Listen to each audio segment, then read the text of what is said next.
Welcome to a new edition of the Neon Jazz interview series with Barcelona-based jazz trumpeter and singer Alba Careta.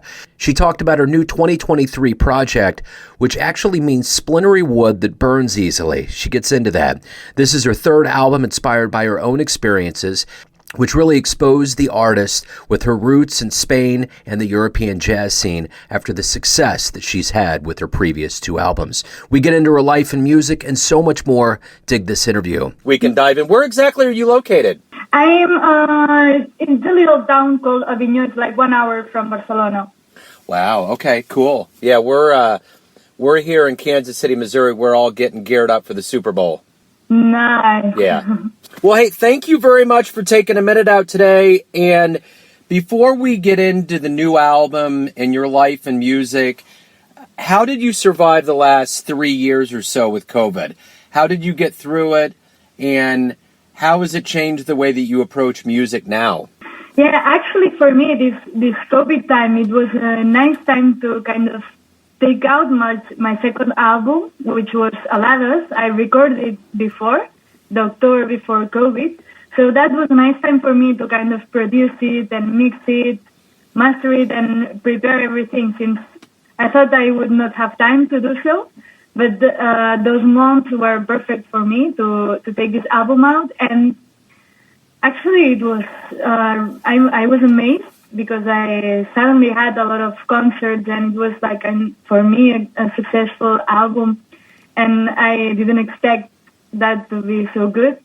And so I was doing concerts from this album till 2 months ago, and now that I have the new album, so I have new opportunities also.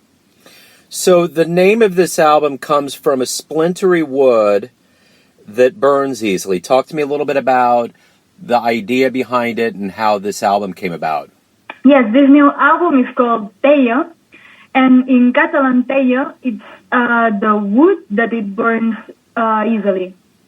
For me, this album, it was like a lot of fire, not only because I need to burn a lot of stuff, also because we have the warmth of the fire with my friends, with my music, and also the light, because fire is also light, so I have a lot of lighting moments in the album.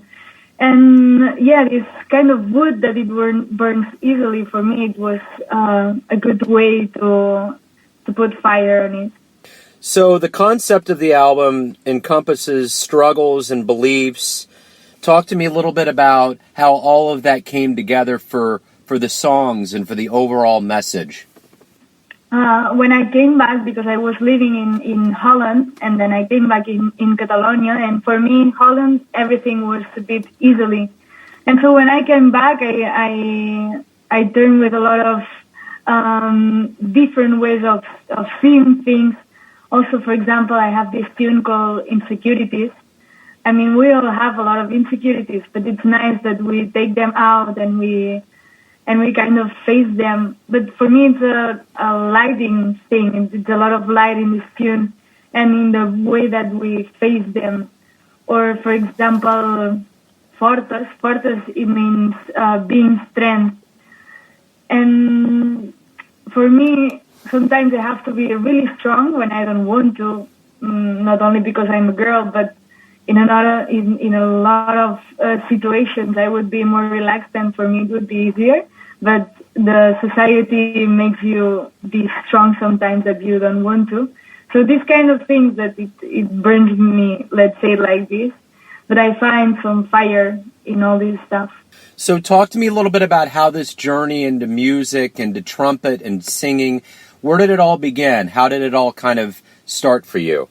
Yeah, actually, I'm playing trumpet since 18 years now.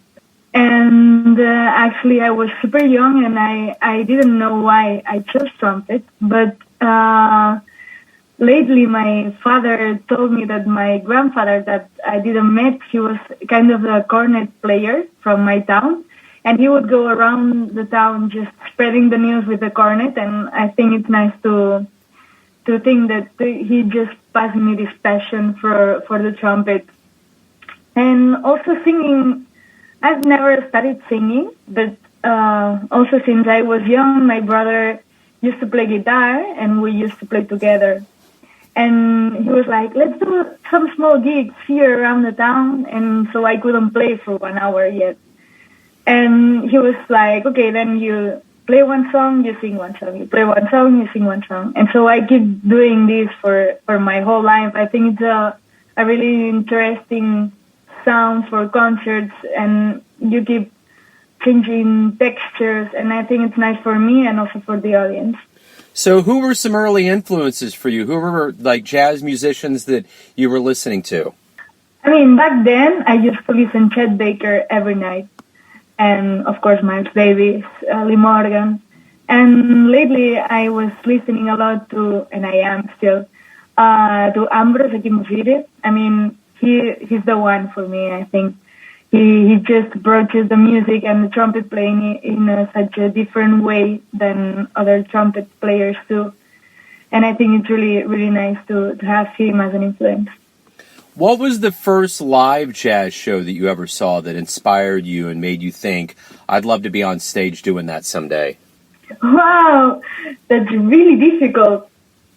I think I was a lot going to my brother's gigs. He's 18 years older than me, so he was already playing a bit. And for me, watching him and kind of being with him in the backstage, meeting his friends, like he was playing already with really nice musicians. So for me, all these experiences were like, okay, I want to do this. It's his thing, but I think it is an amazing life. Speaking of having this amazing life, there's so many things that go into being a musician, from making an album to live performance, everything on the back end that we don't see. What do you like the most about the process of being a professional musician?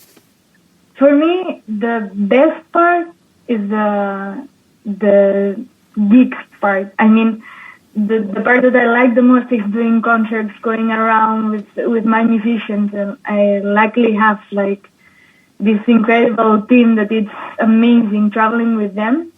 And also the creation part, like writing the tunes and trying them with the musicians and see how they change with the time that we are playing them. We start playing them in some way that then it changes so much.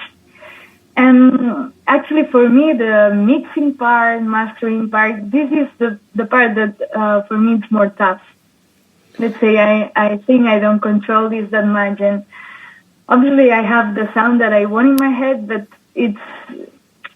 for me, it's not fun to kind of go around and find it, and it's so much time for me that for me it's the worst part, let's say. So the one thing about COVID that I was curious about from my end is, because of the way it happened, if it was going to make people not come to jazz anymore, maybe reduce the amount of people that would get involved, but it seems like the opposite has happened. Are you noticing that the jazz scene is as strong, if not stronger, than it was before the pandemic? Yeah, for me, I think it took a while actually for people to get used to go to concerts again, because they were kind of afraid. So we would not have so many people in the concerts. It was difficult for them to come, but after that, people wanted to come out a lot, and we could notice it. Maybe not that much in my region, in Catalonia, but when I went to Madrid, there is amazing. People want to come out all the time, and they're really excited that we go there also. So I think now it's kind of fixing it, and I think it made that we appreciate more like these live experiences, at least for me. So very simply put, why do you love jazz? Jazz is the best, simply. It's freedom, it's nice. I mean, now I'm doing my own music because I studied jazz. Maybe I'm not playing standards or like traditional jazz, but studying jazz, it made me being free to write my own music and to share music with people. I mean, the best thing that it gave me is like I can play a tune with everyone, because I know the tune or if I don't know the tune, I can have some clues and sharing the music with different musicians from different parts of the world. For me, it's the best. So let's say you come to Kansas City to perform a live performance, but you have to convince people here to come see you perform. Explain what a live show experience from you would be like. I mean, for me, it's difficult to explain it, but I will play my own tunes and my own jazz, which is very difficult to describe. I mean, it's an energetic jazz. It's just different than classical jazz, let's say. And I always combine it with Catalan music because it's the music that I also heard since I was born. My mother used to put some Catalan tunes always in the radio, and I was just listening to those music. And for me, it's kind of the mix of it. It's who I am. It's what I studied, which is jazz, but played in my own way, and some Catalan tunes also arranged by me and my musicians in a really different way, but also with some jazz in it. So everyone out there has an idea of who they think you are, your family, your friends, your fans, but ultimately you live your life. Who do you think you are? Wow, that's a difficult one also. Yeah. I'm just a happy trumpet player who has fun, and I feel I'm lucky to be doing what I want to do. I mean, I'm doing my project, but I'm working a lot too with other bands, a lot of Catalan-based bands, but also playing Catalan music, like a lot of playing a lot of roots, I feel. That I'm playing what I am. So if anyone out there wants to pick up the new album, any of your previous albums, learn about live shows, anything about your music history, where's the best place for them to go? So either my Instagram account, it's at Alba Careta, or my website, I'll be posting everything there, which is albacareta.com. So, Alba, thank you for taking some time out to talk about the new album, your life and music. I really appreciate it. This has been wonderful. Well, thank you. My pleasure. Thank you. Thanks for listening and tuning in to another Neon Jazz interview, where we give you a bit of insight into the finest players and singers in Spain, Kansas City, and spots all over the world, giving fans all that jazz. Thanks to Alba for her time, music, and story. If you want to hear more interviews, visit Neon Jazz Interviews at Apple Podcasts or Spotify. You can also find us on YouTube. And for everything Neon Jazz all the time, go to the neonjazz.blogspot.com. Until next time, enjoy the jazz, my friends.